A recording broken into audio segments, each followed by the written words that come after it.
most of you have come. It came last night except Vincent and just, yeah, thank you so much for coming. Last night was really touching because so many friends coming from Canada, from the States, from Hong Kong. There was one or two flying in from Korea, and all new friends that I meet today and also yesterday from Hong Kong and also from Japan here.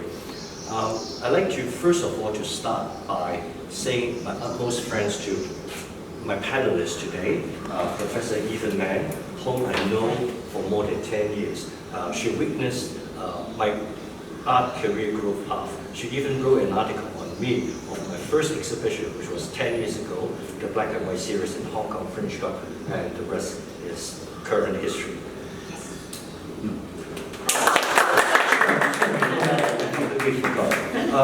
Do you think I need translation because we have the most professional and beautiful and capable translator here, Chikako-san? Or most of us would think it's okay to go with English so that the pacing can be faster. But in case of me speaking too fast or not good English, then maybe Chikako-san can translate. Is that okay? Okay for now? Yeah. So I'll continue. 英語だけで大丈夫ですか、皆様ね。はい。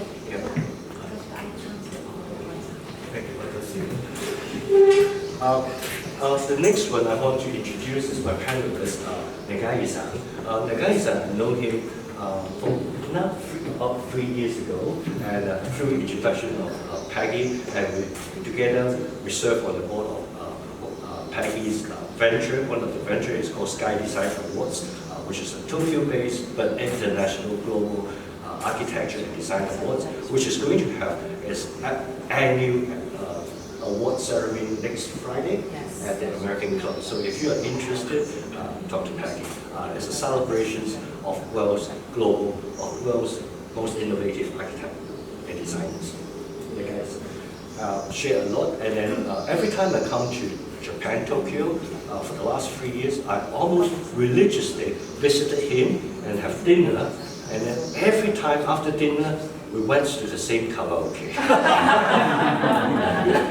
And tonight I know Rudy's wife, Terry, would want to go to that joint again. So tonight, if you want to go to karaoke, under the leadership of the guys, talk to him afterwards. Thank you. Bye.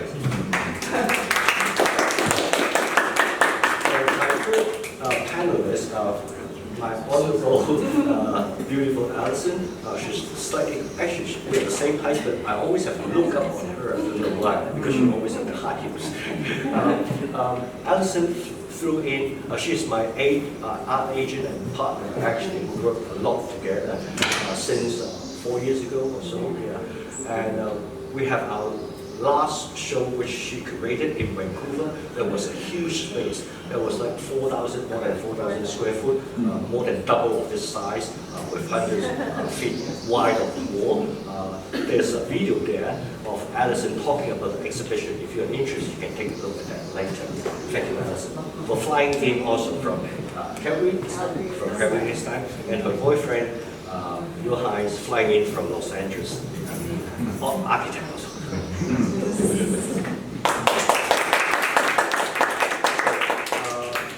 Japanese translation. Actually, Johan's worked in Japan before, so he can manage, of course, more than survival Japanese. But memory has completely fallen. I always said that Chikako can crack a joke. So after COVID, I probably forgot some of my Japanese. There you go. And of course, Peggy, who will be today's moderator. And someone asked me, actually everyone asked me, my panelists, and even Peggy and Chikako-san, what's the topic today? I don't know. I think it's probably coming here to share a few things. Sometimes just like the guys and I talk about art, you know, there's no specific topic, right? Oh, have you watched this? Have you seen this? Visited this museum? Have you watched this show? And then we flip through a few art books and talk a little bit. But I guess today we'll probably start from my art journey, etc., and then there will be some Japanese perspective on my work. as well as east and west kind of like contrast, and depends on how the floor interest will go. There are some academics here, architects, designers, etc., and we may go deeper or we may go broader. So let's see how it goes. Is it okay? Yeah. Yeah. Sounds good. So open to our honorable moderator. Who needs no further introduction. Actually, I just wonder if we do need minds. I guess you don't need minds. Oh, that's a good idea. Yeah. That's a It's better for the recording. Oh yeah, true. Okay. For the video. And actually, Peggy also owns, is the founder and chief editor of a magazine called Mercy Magazine. Actually, I'm losing my voice since last night, so please excuse me for not really speaking with my original voice.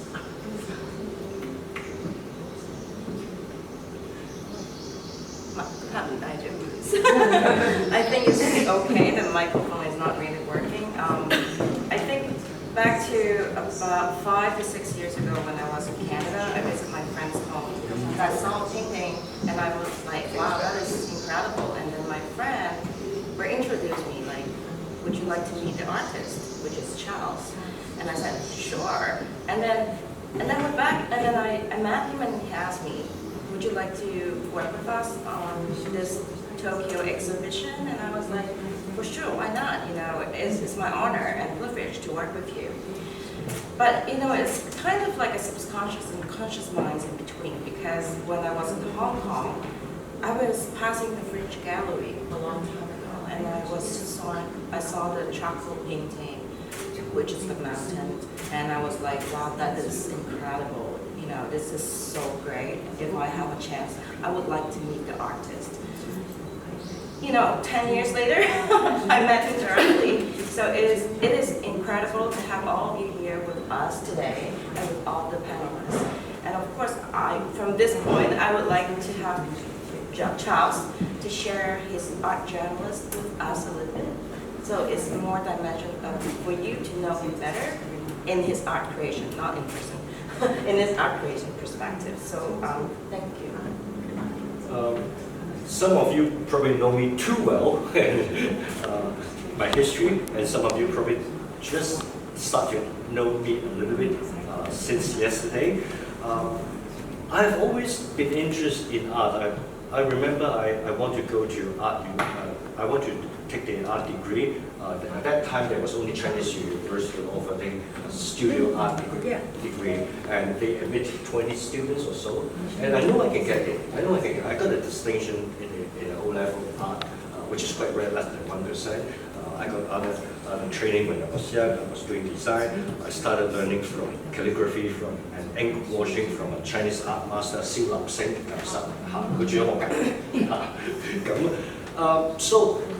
But it's difficult, right? My father, my mother would not allow me to do so. So I picked architecture, something similar, I thought, at least earn a decent living. But I could not manage space, so I quit architecture.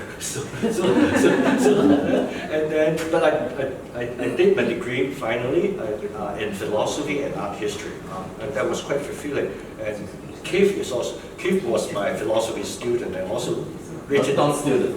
No, my classmate. Actually, I'm his student, so I copy his. I actually borrow a lot of his notes. Sorry for that. Yeah. So I studied philosophy and history of art, and that was quite helpful. The history of art was really good. Professor Shi was teaching Chinese art, and there was a foreign lady teaching Western art. So go through all the art history. The exam was really like this. I mean, they put on, you have to know the piece. They put on one slide.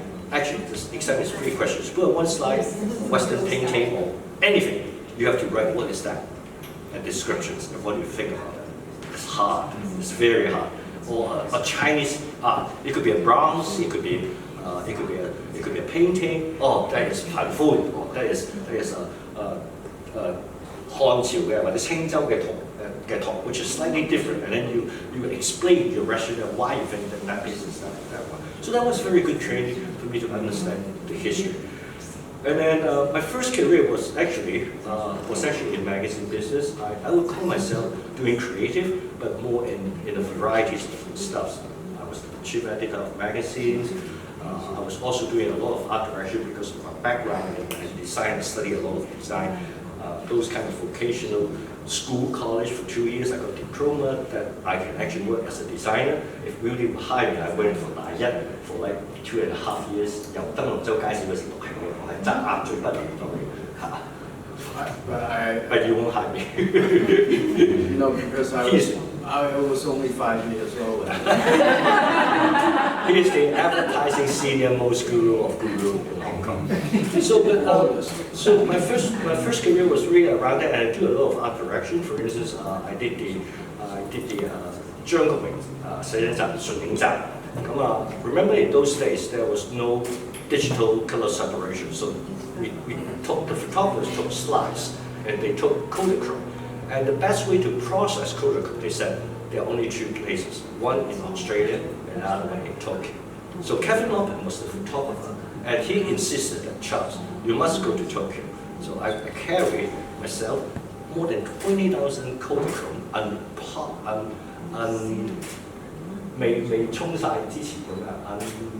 unprocessed. Before processing, I was so worried because it has to go through the X-ray of the information. Leslie Cheung is like the Michael Jacksons of Asia. Actually, no, it's true. In that year, I still remember I was speaking to Leslie because he just got the endorsement from Pepsi. That year, Pepsi chose 2 or 3, and Michael Jackson represent America, and Leslie Cheung represent Asia to be the Pepsi idol. So I think that contract he got 40 million, and because we were working, I said, now you can retire. And they hey, ha ha ha. And then actually 1 year later, he did retire. He retired kind of Vancouver.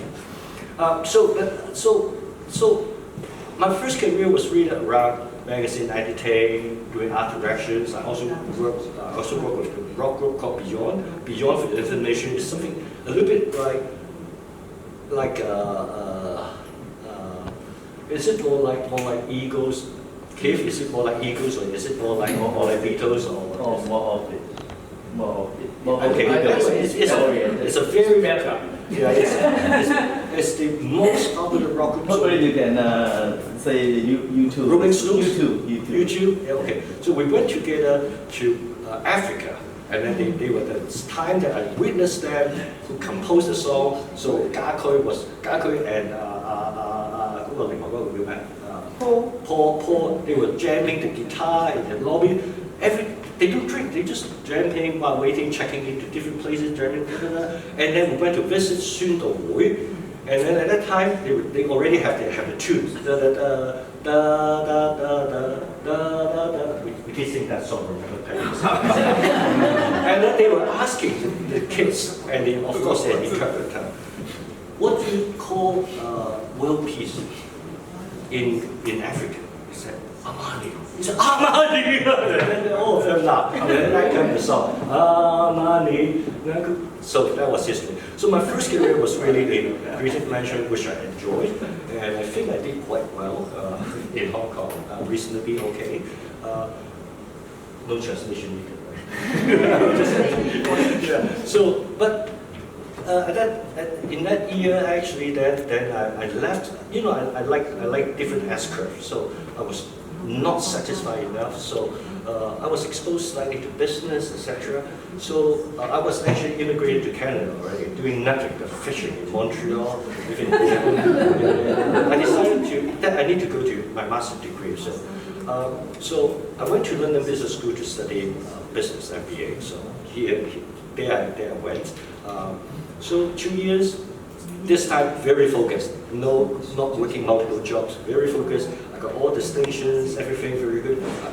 I'm quite proud. I was really the first student who got a job offer in January, graduated in June. So McKinsey hired me, pay a sign-on bonus if I sign the contract offer. So I have no money in the pocket. So I said, okay, just sign, and then very free. So I worked for basically 10 years after MBA. I worked for 2 years, less than 2 years for McKinsey. My first project was in Malaysia, but not too details. then a lot of headhunters call, and then there's a company, a lot of securities company call to do analyst job. But by the way, Masaki-san works for securities, and he's right now the managing director of Japan Kufa, the 1 billion fund funded by Japan Institute of Finance. And then a lot of headhunters call, and one of them was actually MTV, music televisions. They were losing money. They need to revamp the brand because they went separate because it was originally on the Star platform, which Richard Lee owns, but then Richard Lee sold it to Murdoch. But MTV is owned by Viacom. Viacom is owned by Summer Restaurant. The two big heads are really rival. So they have, it's like one have Paramount Pictures, the other have Fox, the other have, they are always rival. So with MTV, no way. So they need to revamp.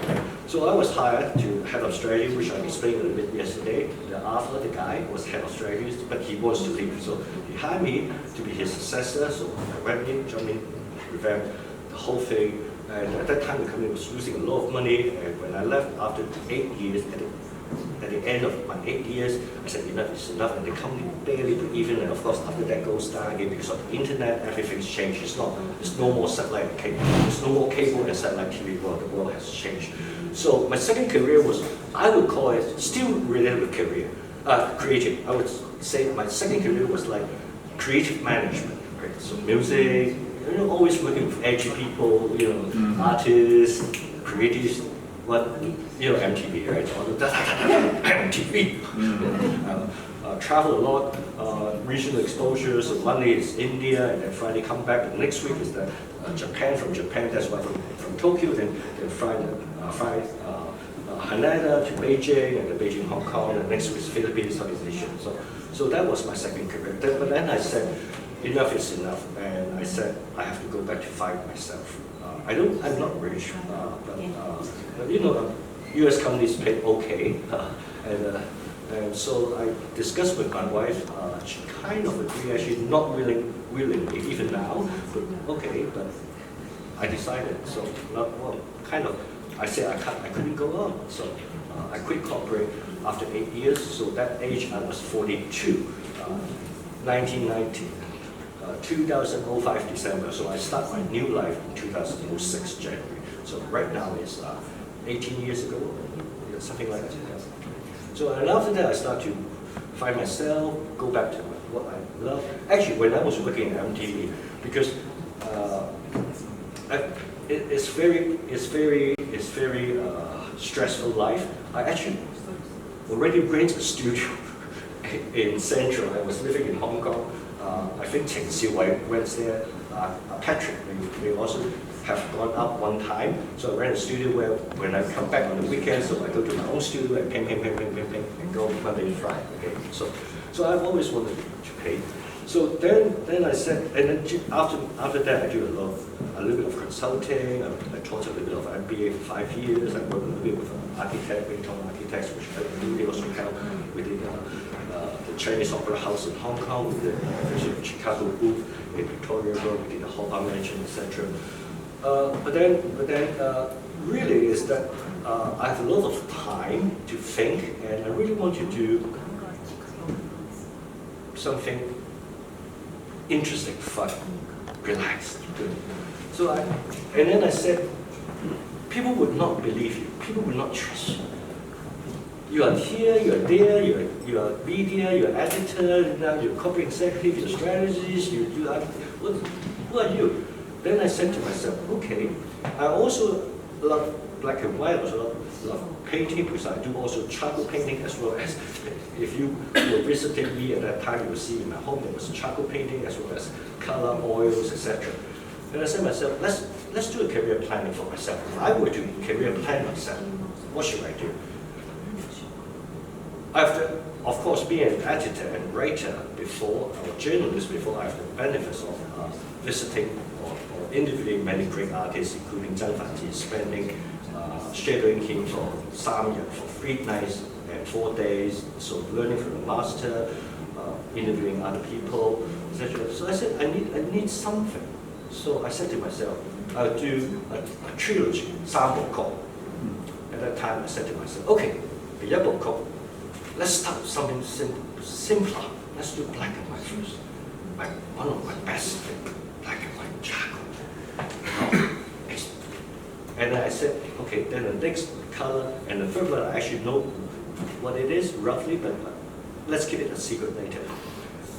And then I said, for the first part, I want to express something that is beyond or before even prehistoric. Like before even there's human civilizations or even before dinosaurs, the mountains still exist, the earth still exists, but in different forms. Even before the Ice Age, what would that be?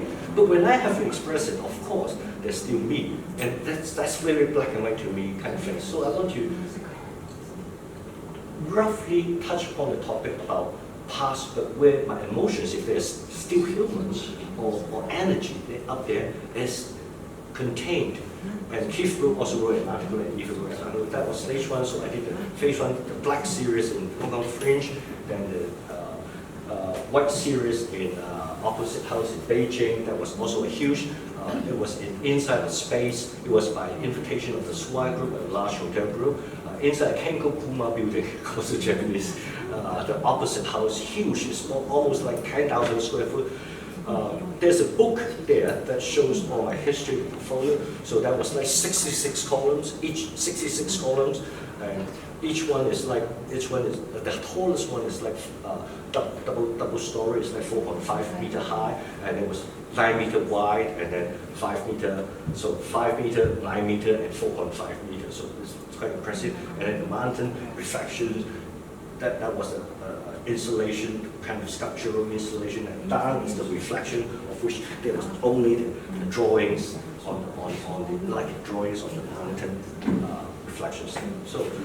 So that was phase one. So I dealt with that. Then I said I move on to phase two, which is color, which is what I like. I like color. Also, I don't normally dress in black and white. I normally dress in color. Well, I pick whatever color I feel like. So,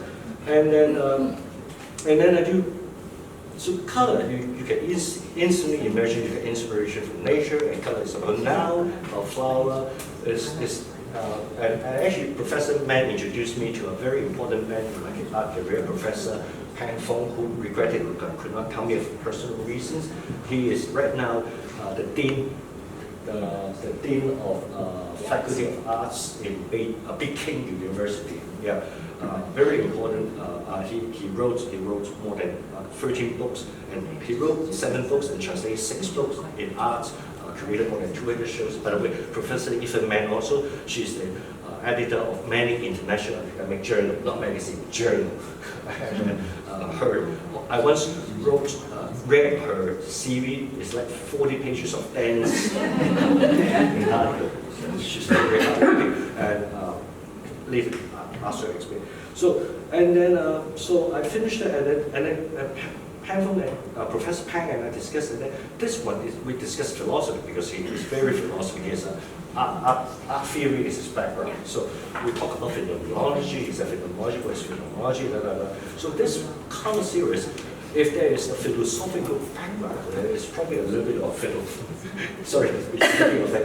professor phenomenological backgrounds. We can deal with it later, etc. So I want to capture the moment about now. So flowers could be blowing, could be dying, there, and in my art show, I hope that there's one thing I said in the beginning sentence of my beginning of my first Fafa exhibitions. I said, if you 如果相信世間還有魅力的可能性，便不會被醜陋打敗。If you believe in the possibility of beauty, then you won't be easily destroyed by ugliness. I hope that makes some sense. Thank you.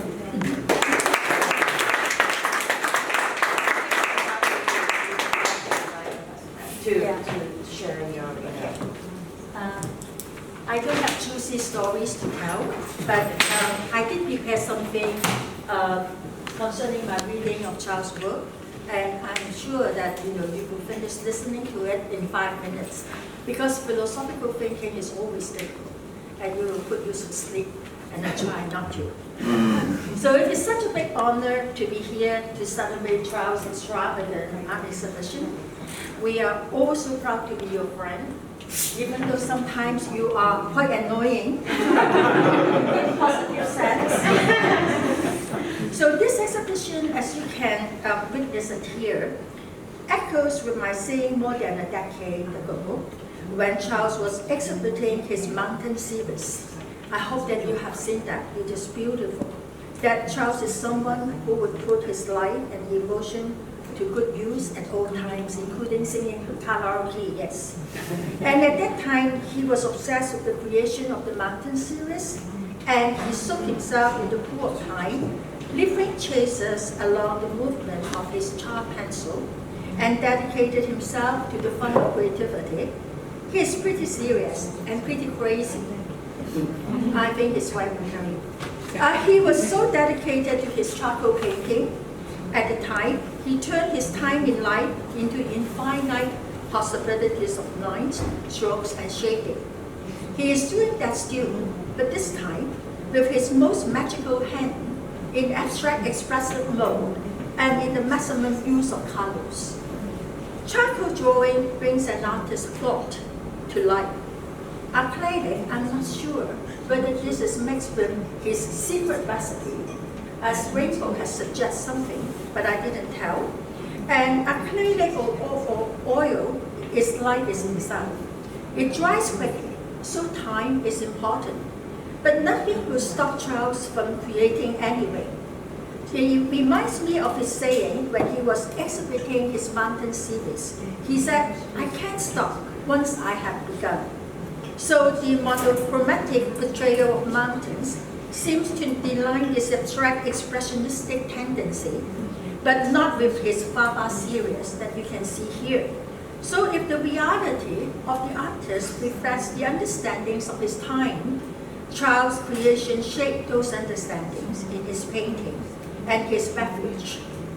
What has happened during the time when he was working on this Fafa exhibition in the last decade? I'm not a peeping Tom, I don't know the secret life, but I can see, this is a jump or a leap in your artistic transformation. He had been in different places, moving home in Canada and across the ocean in Hong Kong, from Hong Kong.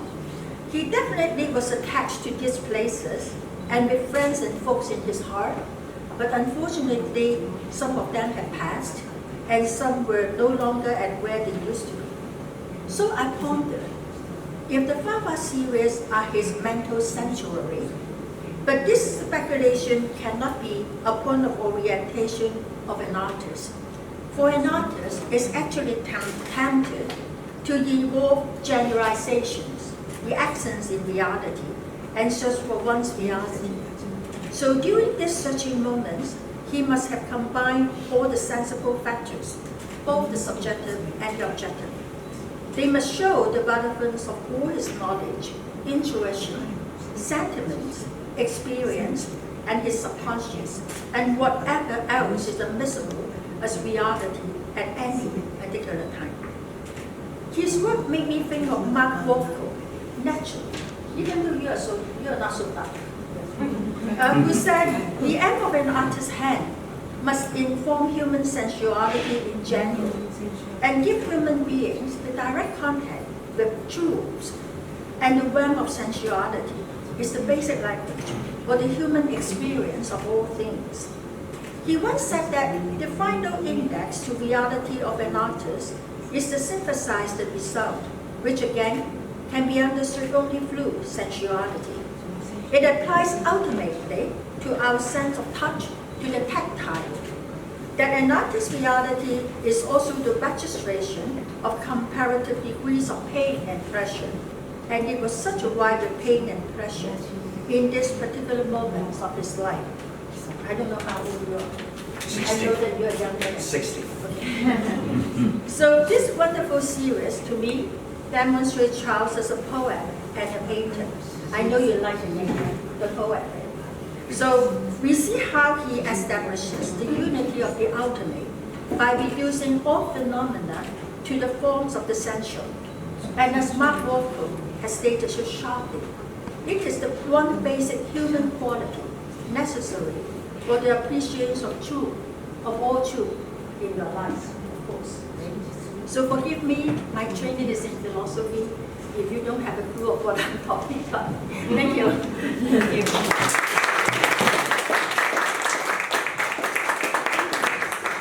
The next person I would like to introduce is my mentor in Japan. He is Nagai-san. And actually, Nagai-san is the Vice President of JCD, Japanese Commercial Spatial Design Communication, which is one of the biggest Japan design associates across Japan with 40 different organizations. And then soon we will start have a SSOJ, which is Spatial Designer Associate, to support all the spatial designer and architect as well. But why he is here? Because he's the all right fit for the person. We're talking about spaces and art interaction. So please, Nagai-san, would you able to share with us your idea on how you see or perceive the spatial and art in Japan? すみません。今日一番嬉しいのは、近くをトランスレーターとして独占することができたことですね。皆さん、今日はようこそ。 One of the present fact is that I have my own interpreter next to me. Thank you for coming to Charles exhibition today. 今感じたことは、彼女プロセスが言われたことと同じことを僕も感じていました。 It's just I was so impressed with Professor's remark because I felt a very similar way about what Charles' expression. チャールズのこの花シリーズの絵を見たときに私が感じたのはクロード・モネの睡蓮でした。 What struck me when I first encountered with Charles' art pieces of Fafa is just the water lily of Monet. なんでそういうふうに感じたのかよくわからないんですが、 I don't know why I 色の felt 使い like 方と that. かそういうことかなと。 It's just the way he treated the color. It's the way he moves the color out from his paint. ただ正面からこのチャールズさんの絵を見ると非常に美しい。 It's just there's nothing better word than it's so beautiful as you just gaze from the. 癒しの感じがする。 It's healing as well. ただ、Therapeutic. これは僕の頭の中のイメージですけど、これを横から見る。 But if you just change your position to take a look at it slightly from the left or the right, そうするとこの絵の中には無数のレイヤーがあって、 you may notice there's lots of multiple layers you may find. 全てが重なっている。 There's overlapping. で、おそらくそのレイヤーの中に彼の人生そのものが詰まってるんだろうなっていうことが。 That layers themselves may represent what he went through, what his life was all about. だから正面から見るとすごく美しい。でも横から見るとその中にはなんていうんだろうな、悲しみや苦悩やそういうものが混じっているので、やっぱりその人間人それぞれいろんな人の人生がこの中で語られているんだな But again, と思います。 by looking at his piece from the center, it's just stunningly beautiful. But again, if you notice such layers, you may find his agony, his struggle, his, I don't know, black part, dark part, I don't know what. It's just that different impressions that we can sense from his piece. いいこと言うでしょう。 Do you like what I'm saying? それともう一つイメージしたのは日本には万葉集というすごく昔の歌のポエムシリーズがあります。おそらく1300年前。 Yeah, if you know of a very old Japanese poetry, which was dating back 1,300 years ago, it's called Manyoshu. で、1500ぐらいの作品が中に入っています。 There's about 4,500 poems contained in that book. でそのうちの大体3分の1が花とか植物の歌になっています。of which about 1,500 were about flowers and plants. で一番興味深いのはこの万葉集という歌の方が、貴族皇族から農民まであらゆる階級の人が歌った歌。 What's most interesting about this ancient poetry book is about that it's not about just exclusive to the aristocrat, but those are the poems written and thought by the commoners as well. All folks of life, all levels of people. でやはりその彼らの人生そのものが万葉集というその歌の本の中に描かれている。 The book is a collection of all the aspects of such different type of people, different lives of people. ただこの絵は万葉集のシリーズだなと思っている。 That's why I felt for first sight that Charles' art pieces, Fafa's are just like resembles what Manyoshu is trying to express. まんまとチャールズのマジックにはまってしまったなと I いう got のは caught and hypnotized by Charles' beauty. で、ちょっと私のことをお話しさせていただくと、私は日本におけるスーパーラグジャリークラスのホテルのディレクションだったりとかローカルデザインというものをやっています。Allow me to introduce myself. I have been working and engaged in a super luxury architecture and interior spaces. で、ザ・プリンスギャラリー紀尾井町というホテルが You may know the beautiful building, the Prince Gallery Tokyo, Kyoto by Allison. で大手町にフォーシーズンズ東京大手町という There's one of the biggest hotel in Otemachi, which is the Four Seasons Hotel. そのホテルプロジェクトに関わってきて I was one of the stakeholders and the person in charge of the design 今は development. ゴールドフ・アストリア What 東 I'm 京 in, 日本橋 and what I have been currently working on is the newly to be soon opening Tokyo, the World of Astoria Tokyo Nihonbashi Hotel, 26年にオープンしますけれども slated to open in 2026. おそらく日本で一番高いホテルになる It will probably be the most exclusive and expensive hotel in Japan. そのホテルの仕事に関わる中で一番大事なのは、What's most important about engaging in such a luxury hotel is that 快適性と the comfort, 安心と safety, 安全と security, サービス and excellent services. これはホテルには欠かせない要 That 素で is す what they must cater to its guests and people.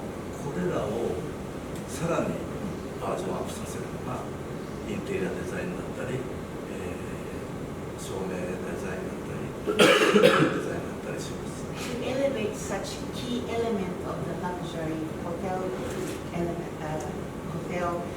aspect is the interior design and furnishings. でもその中でも最も重要なものが僕はアートだと Most importantly, art decorations.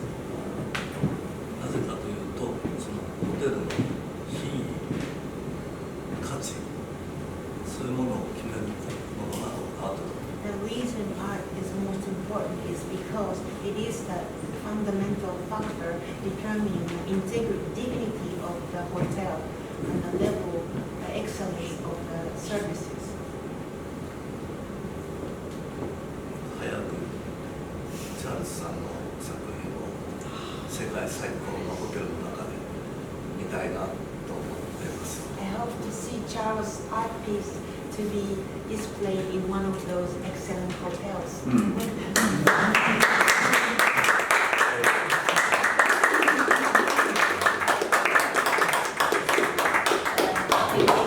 We also have the representative, which is the partner of Charles in Vancouver and LA, sitting here with us. I would like to know from the Western perspective into the East, how you perceive,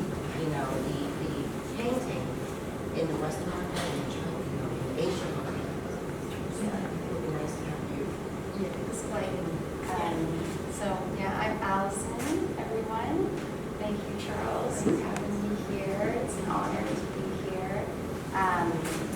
I'll just do a little bit of background about myself so you understand how I got involved with Asian artists in the Western market. So I went to Sotheby's Institute of Art in London, England, and New York City. And this was about a decade ago. And during that time, contemporary Chinese artists were becoming very, very popular in New York City. And I just became really fascinated by Chinese artists in particular in the Western market. So during my time and studies in New York, I just went to every single show I could in New York City to be able to understand and learn more about the Chinese artists and Asian artists in general in the Western market. And so I moved back to Canada, and my first exhibition was actually called East Meets West, because I wanted to educate the North American market about how Western and Eastern artists could work together and be part of an art collection and be appreciated by all. So I did an exhibition with two Chinese contemporary artists. The first name was Feng Bin. He was from Chongqing, China. And the second one was Pan Jian, and he was from Beijing. And I exhibited them alongside a Canadian artist named Lauren Brevner. And yeah, my goal was to make sure everyone understood that you can't appreciate both Eastern and Western artists in the same vicinity, and to educate people about how the politics were in China at that time, because it was pretty hard to be a contemporary artist in China at that time. There was a lot of sanctions. You couldn't get your art outside of China for a long time. So it was really exciting when Chinese artists had a lot more freedom to do and express themselves.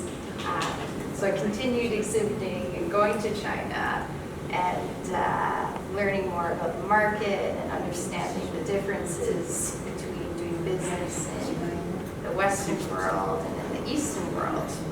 And then along came Charles, which was very exciting for me. I was living in Vancouver at the time, and it was high COVID, so we couldn't go to any shows, unfortunately. We couldn't go to any exhibitions, but I was still very determined to show the Canadian market different artists and Chinese artists. Thank you. My voice is very quiet, so if I'm not loud enough, let me know. But anyway, so I discovered Charles on Instagram, of all platforms. And even from digitally seeing his work, I was taken aback. I love the aesthetic. I've been exhibiting kind of abstract artists a lot previously. So I was definitely drawn to the aesthetic. And I could tell that he painted with a lot of detail, care, and quality. So I reached out to him. At first, I think he was a little taken aback. Who is this? Who is this? Okay, we have a supplement jumping here. So Yeah. she tested me, okay, that's it, okay. Of course, then you scroll through her background history and photos and then okay. And then I think somehow we say that let's have a coffee first, Yes. right? And then in the center, actually, Bing Tong taught me about this. It's actually me interviewing her, she interviewing me, right? But let's have a coffee, right? Be careful. Let's have a coffee. It's actually an interview, right? It's true. Yeah, let's have a coffee. So I actually have 3 coffees with her. Yes, he was checking me out as I was checking him out. And he found out I actually promoted Bing Tong's architecture. I promoted King Okuma's. I worked for this large real estate company at one point called West Bank. So I think he finally understood the quality of art that I wanted to work with, and that I wanted to be on that level as well. So from there, I think from a Western perspective, I loved Asian artists just because they're so attentive to detail, and the quality of the work is very important, and the techniques are always exceptional. So I saw this in Charles' work pretty quickly. He showed me them at a high-end interior design store, which was, at that point too, I was like, okay, this quality is good. And then from there, I could feel that he still kept his Asian roots in his work, which I really loved. But I could see it transitioning into the Western market and doing very well there.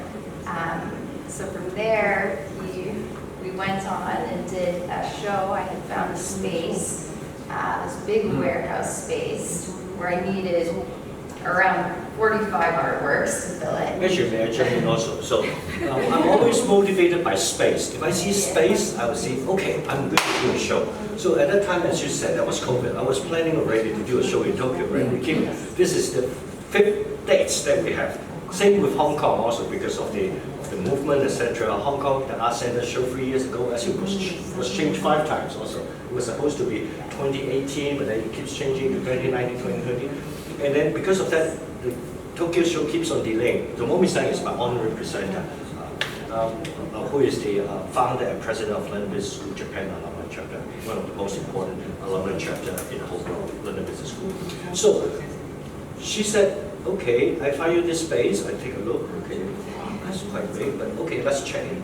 Actually, we went for coffee also. She actually, this time she suggested coffee, so we went to have coffee. And then she said, by the way, that space is actually just up there. I didn't know it was just upstairs. I think, of course, that is set up. And then I said, okay, let's check it out, right? So, and then I went up, it's like, I think it's 2.5 times of this space, just blank whites, added all together without some windows. That side is more than 300 feet. I don't know if it's meters, but probably 600 meters long of white walls. Because before she showed me the photos, I said, well, maybe we can cut it in half with some curtain. And I went up and saw it. Wow, because double ceiling, 2 ceiling high, side window, only carve out a small area for washroom. Wow. Wow. Okay, let's do it. So, yeah, I just feel very honored to work with Charles. He's been a very good mentor to me. I've learned a lot about how to put on shows, I think in an even more elevated way than what I was doing at the time, and just larger scale. I've had a... We did it together. But I don't own a gallery space. I've just been doing pop-ups. So that's been a unique concept. I think Sotheby's taught me that, to work in a more entrepreneurial way. That's not the traditional route in the art world. So yeah, it's been very, very lovely working with Charles. Oh, speaking of which, actually, a lot of people ask me, why do you work with Gary? Like, yes and no. I mean, I talk to a few talk to me, etc. For now, I really enjoy this freedom. I mean, I can invite the guests that I love to come to my exhibition opening. If I'm working with a tier 1 or tier 2 art gallery, am I allowed to invite my table tennis community? You know what I mean, right? Or my high school buddies, you know, they may just for instance, one gallery came last night. She said, "Wow, the crowd that appears is totally different. I've never seen that crowd in Japan." In business school, we learn about business model. I mean, it's about artists. It's about not revolution, about changing business model, right? It's about inventing your own business model. I don't believe if art has to follow a specific model. Oh, artists after art school go to there, start the group show, they do they find a By the way, he works for Tier 1 Gallery in the world. You may want to mention the name. Then side with the Tier 1 Gallery, but then you have some restrictions, then you have the negotiations, whether you have minimum guarantee or whether how many shows you're going to produce a year. Then you ask how many books are you going to produce a year. Then I said how many shows, and then do you want exclusive in this territory or that territory? It becomes hugely complicated and no fun. Kill it. So Allison came as a perfect partner. That's what we said. With working with me. Ordinary. And Peggy and Rika-san also came as a perfect partner when we worked out this Tokyo project with Tomohisa, right? And Jun-san yesterday, right? Jun-san has a master's degree in art. He's the chairman of Bank of America Japan, right? So we work together, create something fun. Why not? This is arts, right? Sure. But you didn't share with us, like, what's the reason right now? Like, you've been feeling No, excited. actually, no. Actually, I think I'm overwhelmed by the support. For me, for the past month, I came at least to Tokyo at least 4 times to prepare that. I came last year just to take that video, etc. For the last month, I was worried that whether every single guest will have a unique and great experience. How they see the work is another thing. I can't control it, right? So of course I try to make it good lighting, etc. But I care. And now I think to answer your questions, I feel I'm okay. I think you feel okay. The experience so far. I asked them. It's not about sales, right? Number one thing, what's your objective? I want everyone to have a great time. But there must be some feeling when you're doing an exhibition in Tokyo. Like, you're in Tokyo right now. You've been painstaking to host this event, right? So, when you see a painting again in the venue, in here in Tokyo, how do you feel about it? What did you see? Were you able to see or elevate how you have your perspective on your own painting for your next level? When I started, basically, I remember I was doing my first release, official release of Fafa. Actually, for each of my stage, like the first stage, Mountain, I actually do a teaser show. I did it in the Vancouver apartment gallery before the Fridge. And then to do the Fafa series, kick off the official release in Hong Kong Art Center. I actually also do a teaser exhibition in Kelowna where I used to live. So the original plan was after Hong Kong, it was Tokyo, right? Tomohisa was supposed to be in Hong Kong, couldn't because of COVID, and it was supposed to be Tokyo. And at the time, I already know this space because Peggy was helping me. That's why this exhibition has been delayed for 2 years. So I saw this color gray. I just love gray because I was painting color. What is gray to do with color? Then I started to research. Gray was the least loved color by men and women. Less than 1% or 2% people said that they love grays. Of course, then everyone, when I posted that, everyone said, no, I'm the 1%. That's great. And then I started doing more. And then in the Greek color system, there are 4 colors. I think there was 2 other colors, I can't remember whether it's red or blue or whatever. And the other 2 is black and white. So black is considered 1 color. In the Chinese system, 青紅赤白黑就都有白黑味. The Chinese 5 color system. It'll come by head. Yeah. So there's also that. So black and white could also be color. But of course, talking about gray. Sorry, I'm lengthy. Is it okay? Yeah. But black. I hate using black. You know, in watercolor, the first lesson you have to throw away the black too. Nothing is black. If you want to draw black here, it could be. You just mix it all up. There must be a little bit of tone of purple or burgundy, etc. So, but what if, because Fafa 1 was created, the one that I showed in Hong Kong was very vibrant. I want to paint as if I was 5 years old. What if I started to add, because COVID, what if I started to add a little of black or other darker things to the red, it becomes burgundy, to the green, it becomes dark green or etc. Or I add a little bit white, etc. So I start to explore more about the shapes and the tones. And so Fafa 2 was created for here.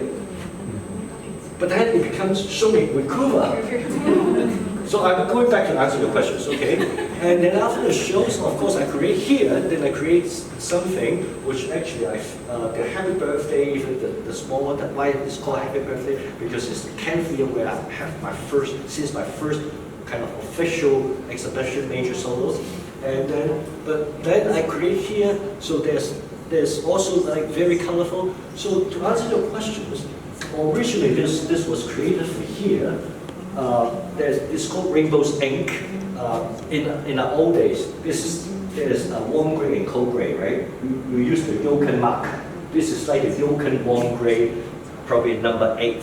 Rainbow is supposed to be white. Yeah. So actually, I also see black and white. I also see color in black and white. I see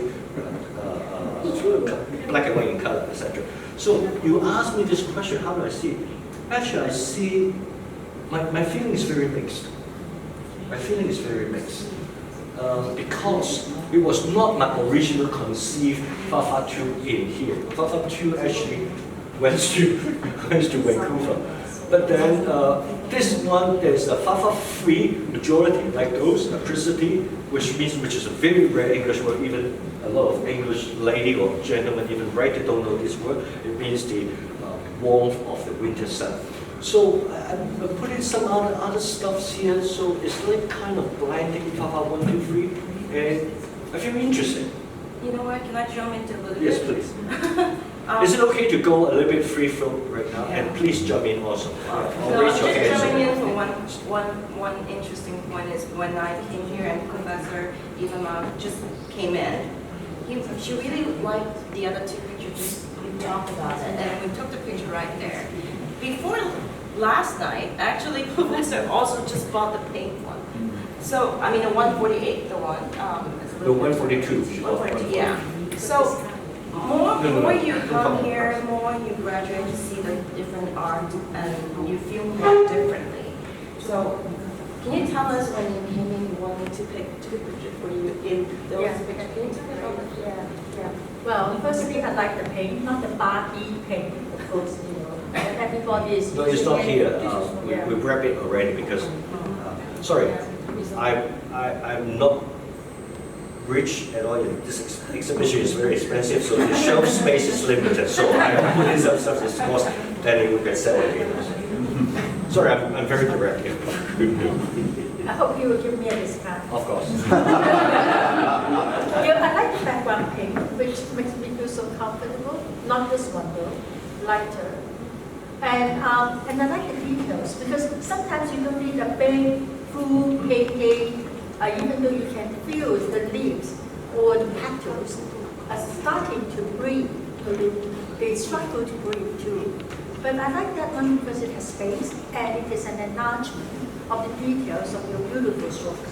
But of course you have small pieces that are more or less like that. But I don't like something that, sorry, I don't criticize the work, but I prefer mine. I prefer the piece that I chose. That's all I want to say. I also want to add one thing.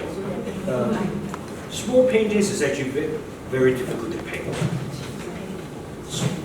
Exceptionally small paintings and exceptionally large paintings are very difficult. This is easier. Why small paintings is difficult? A very famous poet once said, "I didn't have the time. That's why I write you a long letter. Otherwise, it would be a short letter." It takes a lot of time to craft everything and to put everything inside the space. Imagine you don't want to lose the details, right? You still have to put in a lot of content. Just 1 minute speech is more difficult than 10-minute speech. But 1 hour speech or 10-hour speech is of course still holding the audience attention is difficult. So it's similar theory. So the big one is also very difficult because it's also demanding physical strength, etc. Winston is the representative of Hong Kong Economic and Trade Office here in Tokyo, Japan. And just a lover of the arts, and just now. And come as a friend of Professor. I actually enjoyed the conversation just now, and I may follow up on the question about space and arts. That Nagai also mentioned, architecture and art, how they collaborate and shape with each other. And for these Fafa exhibitions, you know, in this space in Aoyama, in an architecture built by Tanawa, how it may bring your art different from the Vancouver tour, or how it may impact your art? You work with me. I learned a lot of creative. Actually, creation is different from exhibition design. It's slightly different in the value chain. So creator is more about the whole concept, what you want to present, the story. I also learned about exhibition design. And a lot of details, I think Junsan actually made a comment in your Facebook post this morning, because I'm walking through the exhibition design part. Let's talk about exhibition design part first. For instance, if you walk in the space outside, so if you walk in here, there's center of attractions, right? Architecture, you want to have center attraction. Otherwise, you lose your sight, especially when you have big space. So, of course, naturally, the video is there because it's there. So it draws you in. I'll explain the opposite house also, because that's 10,000 square feet. It's very difficult to create installations that fits the environment. That later. But here, to answer your question, so that part, if you go outside, so whether it's daytime like now or yesterday, you draw in already. Of course, benefit from fundamental design, you draw in already. But I have to produce the content, right? The soft side. So you go to see that. So when you start stepping in, when you see on the left, the wordings. But the wordings, I'm very detailed, sorry. It's not exactly white. There's a slight tint of gray. When you last kiss the class, Charles Chau exhibition, etc. When you walk in, you probably will see the paintings on your left, which is planetary. The one, no, imagine you're outside. Imagine you're outside, you see the painting on the left, which is planetary, which is on wooden panel. You probably want to go inside, or you may want already, because there's such a big piece there on your right, which is the gates. So, because like architect, we design space or design materials, but there's no direction. Unlike IKEA, IKEA forces you to go this way, go this way, go this way. You can't exit that way. You have to walk through all this in order to get out. But this is not true. You go freely. You go freely. So you come in the space. Imagine you're outside. Imagine you're outside, come in, glass window, walk in. On your left, there's the green, then there's a brown, and then already there's a big piece, but there's a column there where you can have a peek of the big paintings, the light blue there. So you know something is going on there. So you know you're going to stay in this shop. At least there are contents that attracts you. You may not go directly, but through that inside. But if there are crowded people out there, you may go through there and go directly. I bet you will go directly to the blue one, right? Yeah. And then for the blue one, if you go that way, that's one route. But if you go naturally, the brown one, you will stay there.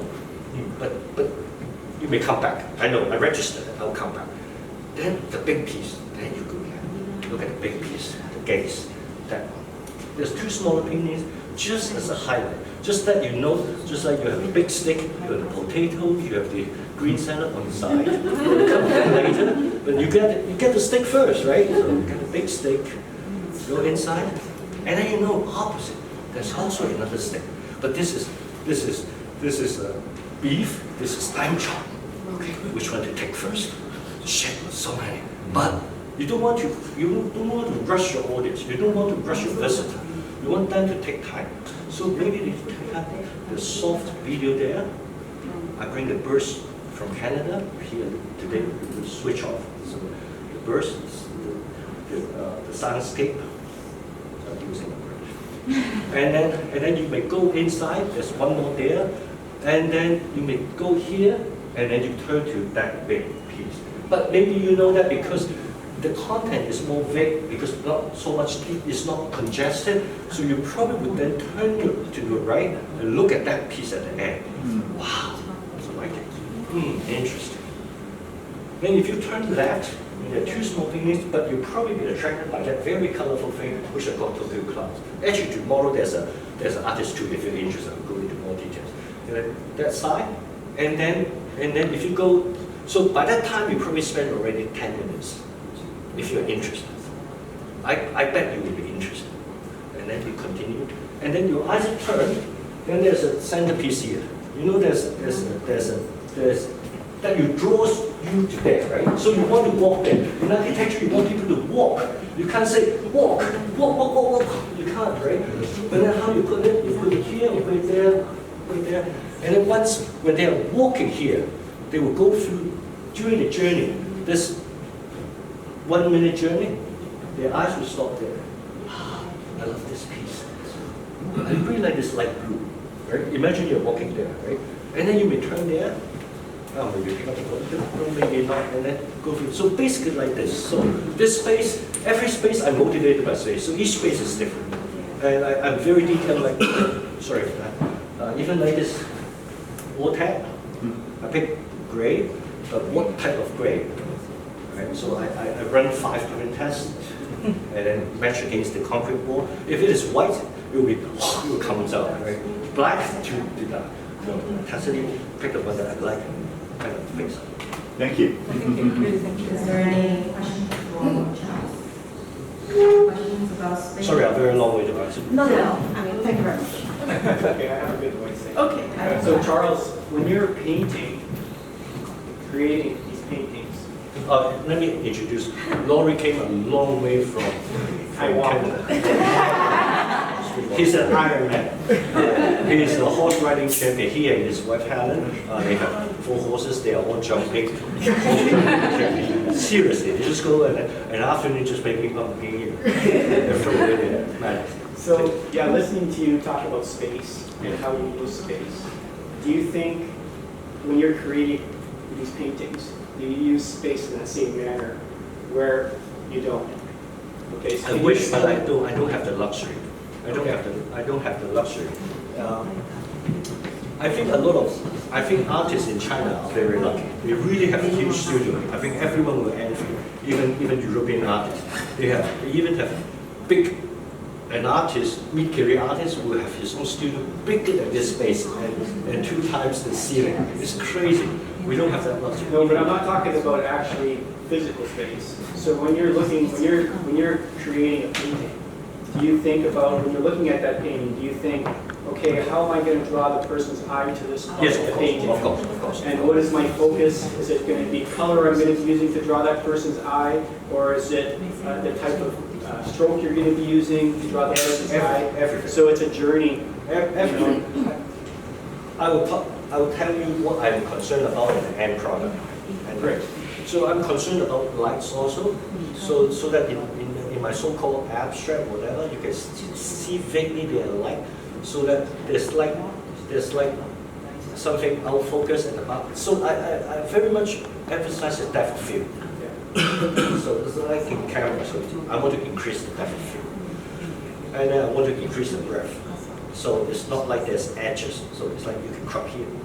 I can crop here and crop there, so it's more free, so you always go out of the edges. And then I want people to, I myself look at the painting from close distance.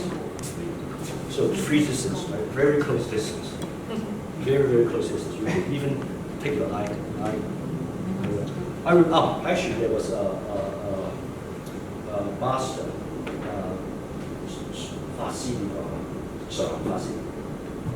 monk.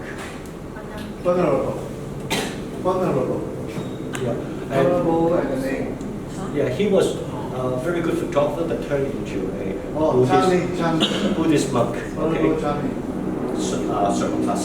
And then he was looking at my painting, and he actually wrote about this. He said, you look at it, stay very close, and then you can start to feel that it's moving. Yeah. So this one, and then I like it, and then of course I like the mid distance. Yes. And then of course I like the long wires. And a very good professor, very respectable professor, Kurt Chen, also a good friend of professor in studio art. Professor Kurt Chen compliment, okay? He said in Chinese painting, he said the Chinese landscape painting is that one can like travel. Travel is like that. You can walk through the lane, and then go up to the mountain, and then go through the peak, and then come back, there's a river, etc. So he thinks my painting is a compliment, my flattening, is that one can travel. So for me, I have to avoid one thing, which is too repetitive. It's not wallpaper, because wallpaper will let you feel IDC. That's really IDC, because it's too repetitive, like same thing, no matter how big it is, repetitive. But I do have, if you notice, I probably have 3 or 4 focal points. But each one will pick different focal point. For instance, I may probably pick this one as my first focal point, and then my eyes will then travel here, go up, and then see this, go up there, and then see that, and go there, and go there. So, but another time when I look at it, I probably start my travel from here, there. So everyone could pick 3 or 4 different focal points, so that, but you can't have too many. If you have 100 focal points, that's a chance, that's a wallpaper. So one more question. When you talk about the journey, do you know the destination before? No, it's just like what a visit. No, that's fun. That's why. That's fun. It's just like hiking. It's like going on trail. That's what the Chinese landscape philosophy is about. It's not about my painting. It's like my painting could be fun to walk around. Basically, to fun to. That's what Professor Kurt Chen said. I think I mentioned that too. Yes.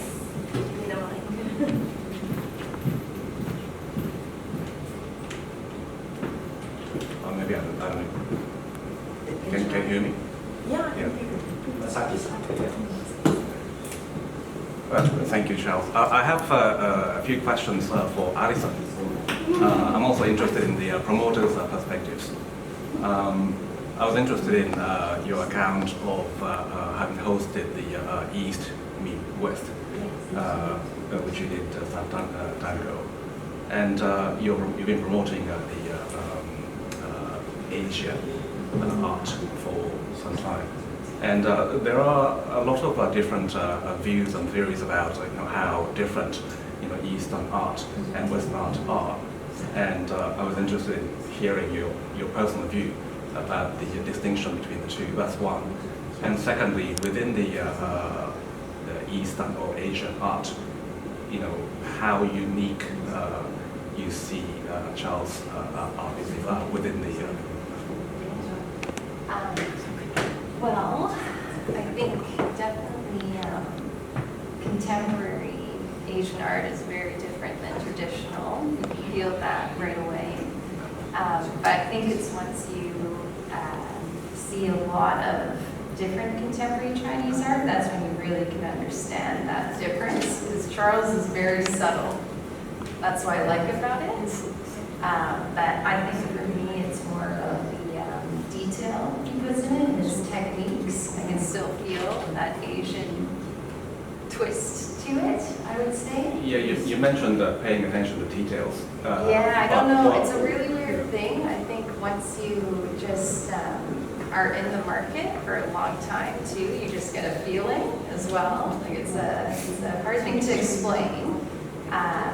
But I think for Charles, yeah, it's just mystical as well. I find Chinese paintings and Asian artists really make you feel, just inspired for me. And if I can't do it personally, that's when I know too, like that it's very difficult to do, to make. And I think just how delicate he paints his pieces. Was the question more on the distinction between Eastern and Western artists? That's the first question. And the second question is within the Asian or Eastern art, contemporary art, how does Allison see Charles' work? Yeah. That's the second question. I actually want to add a small point, very, very small point on the first one. One thing I do notice for Eastern artists about composition, I think we do benefit from subconsciously understanding compositions. Because we have to write the Chinese character, the kanji, in the square format, but small variations, like 1,000 words, each one is actually different, but recognizable, very recognizable. Even his handwriting is different from mine. Mine could be like like this size, not actually square, like this size. His writing would probably be like this, a diamond shape, you know, different diamond shape and a square and a round, etc. But it's recognized. But there's also space in between. So I think by default, we benefited from culture, from a cultural condition. I think is number one.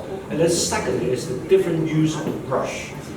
I think Western painter mostly use flat brush, and we're more used to using, you know, needle point. So that's why always the famous story we were going to talk about the Zhang Daiqin meeting Picasso, you know, a very famous Chinese artist meeting Picasso in Paris and then giving him the Chinese brush to test. Wow, you know, that kind of, you can Google all those stories. Yeah, So I think it isn't, but again, today, I think because like that, in the past, it's very difficult for East and West to share or learn. But today with internet and everything, it's quite easy. But it's difficult to intimate. I think it's easier for Asia to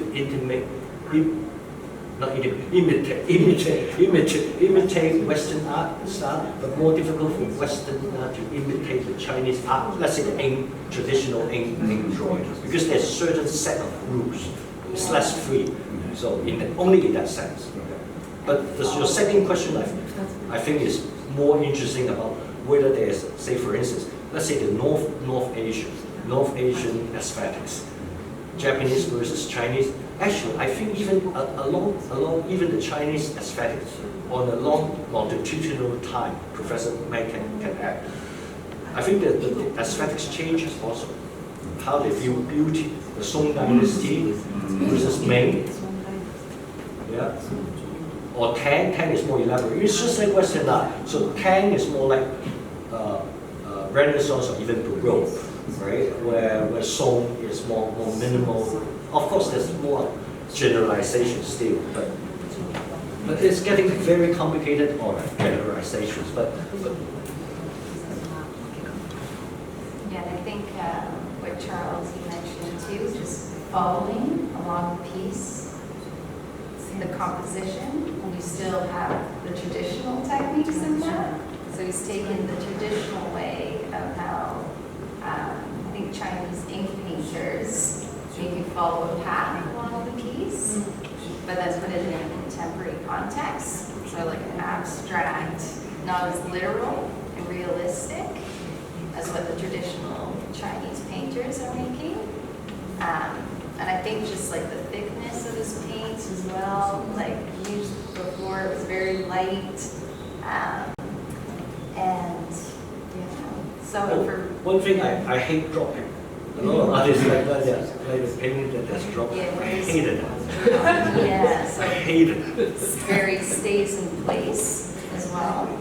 But it's a painful process, right? But Yeah, because you have to let everything dry and then put another layer on. So it takes a long I time. paint with 60 to 70% of time with the painting flat on the floor. Of course, I have special device, right? Even because it's difficult to reach the middle, so I need to build a bridge. You need to build a bridge, right? To get into that. But then the perspective change. Eyesight, there's parallax, right? Change. So after that, I will bring it up and see vertical. Because otherwise, the perspective, even abstract, there's a certain way that I see it. So that's why I bring this up. So it's like doing. It's really like I don't sell, but it's really like selling because taking this up, go up like that. So, but it's a process. But, and then of course I have to use vertical to see that he's a little bit here. And I think how intentional Charles paints as well. It's not as throwing things and hoping that it lands in that one spot. He's got that exact spot in his mind. So he's painting with intention, which I think Chinese, the Asian artists did. I don't know exactly whether I paint with. I still think I paint with more I don't think it's too calculated. So, I mean, in my first video, I said, basically, I have some very rough themes. Say I want to paint, you know, the warmth, etc. Then I mix up the paint already, so it's like there, and then I started that, and then I started, and then I would paint for 2 to 3 weeks, put it aside, and work on another things. And 6 weeks, maybe 6 weeks later, this one comes back. I look at it, do it again, and then put it aside. So that becomes already something like that. Does that answer your question? Yeah, great. Thank you. Sorry, wait. Yes, we only have 10 minutes left. It's a quick, simple question. Yeah, you can go ahead. I think okay. It's an extension of the previous question in regards to space within the painting. The paintings that have more white space, do you see them more as objects as objects rather than, say, like a field? Good question. I want to answer that. Actually, the two things represent my two opposite kind of styles. One, I call it spaghetti bolognese. You all mix everything here as spaghetti bolognese. One is more Chinese dim sum, you know, and then with the traditional Chinese rice face, but of course I have color background, like at the back. So if you go back to the two big paintings, I actually want them to be my signature piece in a way, at least represented. Today they are two of my biggest paintings. I got the poetry from a very famous Tang poet called Dou Fu. Gong Gok Yi Shou, and that was the first sentence is called 穿花蝴蝶深深見，第二句就係蜻蜓點水處處飛。The first line, you know, the Chinese poetry always one line and the second line parallel, right? So the first line is about the butterflies flying through the flowers, but then it goes very, very deep inside. So that's the first poetry. It's just like a scenery. Imagine that scene. What butterfly flying through the flowers and they're going very deep inside. So you see infinity of flowers. And the second line is called 蜻蜓點水處處飛. Then the dragonfly just pop over the water. Probably after the rain, but they are all everywhere. You see everywhere. So they are all like abundance. So I see that perfect for me as an inspiration. That's all. That's my. Then I started with that. Then I said I want to create my biggest piece. So that's the gaze, which I call the one. I don't know what color you call it, more yellowish or whatever. So I wanted the English word. I said gaze. 中文叫深深 deep. It's like you look at it, stare. Gaze. And the other one, I call it Mo. It's like very big squint. You look at the painting, and then you get sharper. It's like reading, but you see. But forget about the dragonfly. But that's how I see to answer your questions. The two style, and I see it could be interesting. Doesn't matter because these days it's all mixed. And there's a little overlap. Depends on where it's cropped in a way. So yeah, I think it's a good balance. But I think the more that we were talking about, or Charles want to reflect his painting from the abstract fashion instead of the abstract expressions.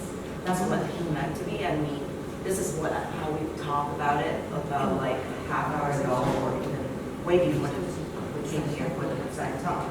But also I think because from the different perspective of the dimension of the painting, you were able to see the Chinese calligraphy, like the strokes, the draw, the scratch, the rub, the paint. That is the basic 5 elements from the Chinese character, like how you do this calligraphy.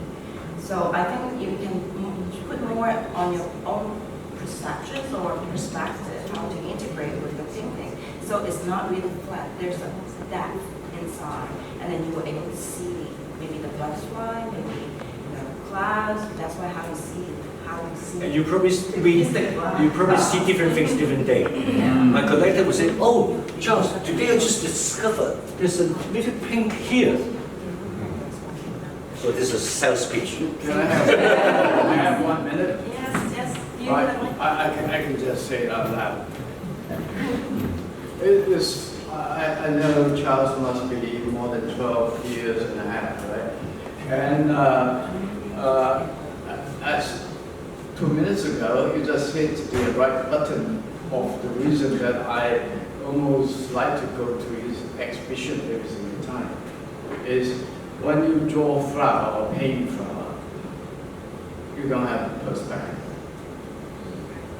Right? But then, I mean, where is the perspective? The flowers are, again, in a way, you know, but then I put all the stuff that he does into his life and my life, right? We all, he knows MTV, he knows Beyonce, I know Bob Dylan, and I also know Chinese singers. And we all make kind of like that painting, right? And to answer my perspective now, it's not his, but funny thing is, I read an article a few months ago. It was talking about if you treat your life like the flower in front of you, you're looking at that flower or many flowers, and in fact, if you imagine the flower is looking back at you, how will you react to that flower? This is what I think I understand about Charles. And to East and West thing, in a way it's funny, it's very funny. That maybe the Eastern artist, I'm not an artist, so I have no idea what I'm talking about, but I'm going to say that to you. So for you, is Charles is adding a lot of philosophical point of views, or even Zen, or even that kind of senses into his painting. And I always find it, I don't know what he's trying to tell me, but it's fascinating.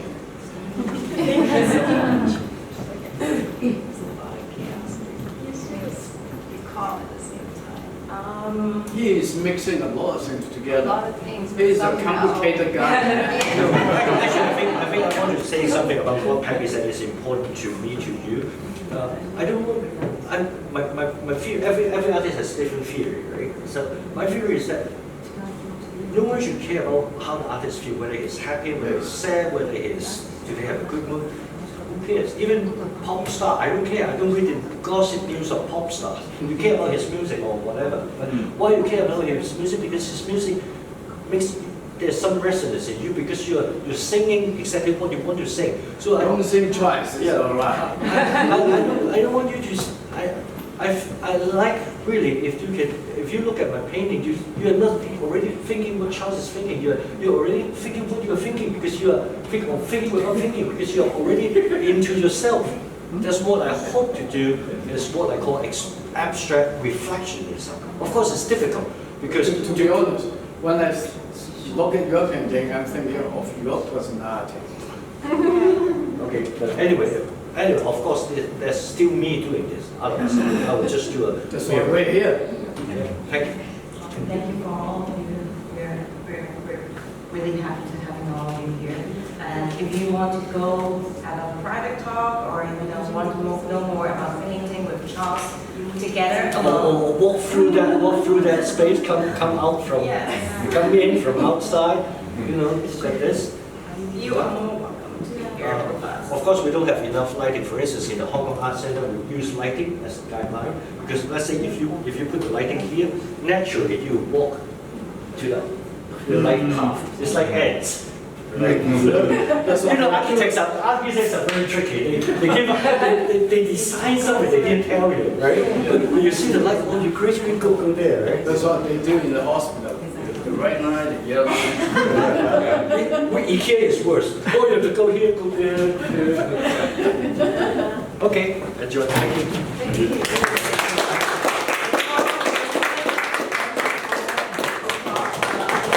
Thank you.